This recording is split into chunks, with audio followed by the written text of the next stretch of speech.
Hi எல்லாருக்கும் வணக்கம். So நம்ம இன்னைக்கு என்ன பார்க்க போறோம் அப்படின்னு பார்த்தீங்கன்னா, அதாவது பாலிட்டி இருக்கு இல்லையா? ஸோ அது வந்து நேற்று இங்கிலீஷ்ல வந்து டீகோட் பண்ணி போட்டிருந்தாங்க அப்படின்னு சொல்லிட்டு நான் சொல்லியிருந்தேன்.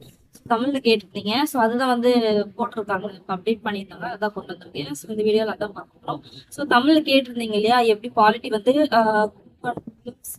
ப்ரிலிம்ஸ் ஸோ 4 பேஸ் பண்ணி ப்ரிலிம்ஸ் மெயின்ஸ் அடுத்து பார்த்தோம்னா யூபிஎஸ்சிக்கு கடைசியில் பார்த்தீங்கன்னா டோட்டலாக யூபிஎஸ்சி கொடுத்துருப்பாங்க.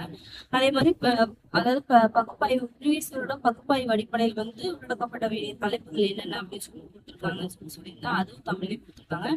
அடுத்து பார்த்தோம்னா அதுக்கான ரெஃபரன்ஸ் புக் என்ன யூஸ் பண்ணணும், அதே மாதிரி பாட புத்தகங்களை நீங்க படிக்கணும். ஸோ அதையும் வந்து கொடுத்துருக்காங்க.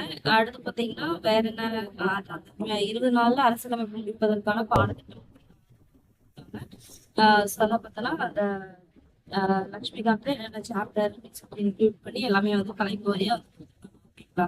ஸோ 20 டேஸ் அதே மாதிரி கீழே வந்து பார்த்தீங்கன்னா யூபிஎஸ்சி இங்கிலீஷ் தான் ஓகேங்களா. ஸோ அதில் வந்து எந்த ஒரு மாற்றம் ஸோ அதை பார்க்கும்போது தெரியுது. ஸோ அதே மாதிரி பார்த்தீங்கன்னா இதே மாதிரி எக்கனாமிக்ஸ் வந்து கொடுத்துருப்பேன். எக்கனாமிக்ஸ் இந்திய பொருளாதாரம் மற்றும் தமிழ்நாட்டு வளர்ச்சி நிர்வாகம் அப்படின்னு சொல்லிட்டு இருக்கு இல்லையா? அந்த டாபிக் வந்து அது பார்த்தீங்கன்னா குரூப் அந்த இது ஓகேங்களா. அதே மாதிரி அந்த இங்கிலீஷ்ல எப்படி இருந்துச்சோ அது அப்படியே வந்து தமிழ்ல வந்து கொடுத்துருப்பாங்க. ஸோ அதுக்கான ரெஃபரன்ஸ் புக்ஸ் என்னென்ன அப்படின்றது வந்து யூபிஎஸ்சி பேஸ் பண்ணி அந்த இதுவும் வந்து கடைசி கொடுப்பாங்க. ஓகே யூபிஎஸ்சி வந்து கொடுக்கல. ஓகே இதில் வந்து பார்த்தீங்கன்னா வந்து ஜஸ்ட் வந்து பண்ண அது மட்டும் கொடுத்துருக்காங்க ஓகேங்களா. ஸோ குவாலிட்டி தான் யூபிஎஸ்சி ரேட் ஓகே.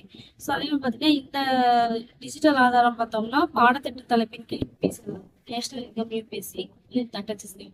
ஸோ இந்த மாதிரி தமிழ் படிக்கிறதுக்கு ஏற்ற மாதிரி வந்து கொடுத்தாங்க. புக் என்ன பண்ணியிருக்காங்கன்னா அது English to Tamil booklet translate வந்து பயன்படுத்திக்கோங்க அப்படின்னு சொல்லியிருக்காங்க. இந்த வஜ்ரம் அதுலேயே மற்ற பொருட்கள் மற்றபடி பார்த்தீங்கன்னா வேற என்னன்னா பாலிசி நோட்ஸ் பண்ணி சொல்லியிருக்காங்க. ஸோ இதெல்லாம் வந்து பார்த்துக்கலாம். சில பேர் வெங்கடேஷன் சொல்லியிருக்காங்க அப்படின்னு சொல்லியிருக்காங்க. ஸோ அது என்ன ரெஃபரன்ஸ் புக் வந்து எது செட் ஆகுது நீங்கள் அதை ட்ரை பண்ணுங்க. வந்து வகுப்பு வாரியா அதே மாதிரி பார்த்தோம்னா வேற என்ன 20 நாள் எப்படி முடிக்கிறது, பள்ளி புத்தகங்கள் எப்படி முடிக்கணும் அப்படின்றது எல்லாமே வந்து கொடுத்துருக்காங்க ஓகேங்களா. ஸோ வந்து ரெண்டுத்தோட பிடிஎஃப்பும் வந்து நான் லிங்க் வந்து டிஸ்கிரிப்ஷன்ல கொடுக்குறேன். அதாவது வந்து பிடிஎஃபா இருக்காது, லிங்கா இருக்கும். அந்த லிங்க் வந்து என்னோட டெலிகிராம் சேனல்ல வந்து போய் எடுத்துக்கலாம் இருக்கும். நீங்க அந்த லிங்க் கிளிக் பண்ணீங்கன்னா டைரக்டா அந்த பிடிஎஃப்கே போயிடும். சேனல் போய் நீங்க தேட தேவை கிடையாது. டைரக்டா வந்து பாத்தீங்கன்னா அந்த பிடிஎஃப்கே போயிடும். நீங்க அங்க இருந்து டவுன்லோட் பண்ணிக்கலாம் ஓகேங்களா. ஸோ நான் மேக்ஸிமம் போடுற வீடியோ என்ன ஃபாலோ பண்றவங்க எல்லாம் இது தெரிஞ்சுக்குவாங்க. மேக்ஸிமம் டிஸ்கிரிப்ஷன்ல இருக்கும். எல்லா டிஸ்கிரிப்ஷன்ல ஃபர்ஸ்டே அந்த லிங்க் இருக்கும். அந்த லிங்க் டச் பண்ணீங்கன்னாவே நீங்க அந்த டைரக்டா அந்த பிடிஎஃப்கே போயிடும். சேனல்ல போய் நீங்க தேடக்கூட அவசியம் இல்லை ஓகேங்களா. ஸோ வந்து டவுன்லோட் பண்ணிக்கோங்க, யூஸ் பண்ணிக்கோங்க ஓகேங்களா. ஸோ அதுதான் போட்டா தமிழ் மீடியம் கேட்டிருந்தாங்க, தமிழ் மீடியத்துக்காக போட்டுருக்கேன் ஓகேங்களா. ஓகே அடுத்த இன்னொரு வீடியோட சந்திக்கிறேன். பாய்.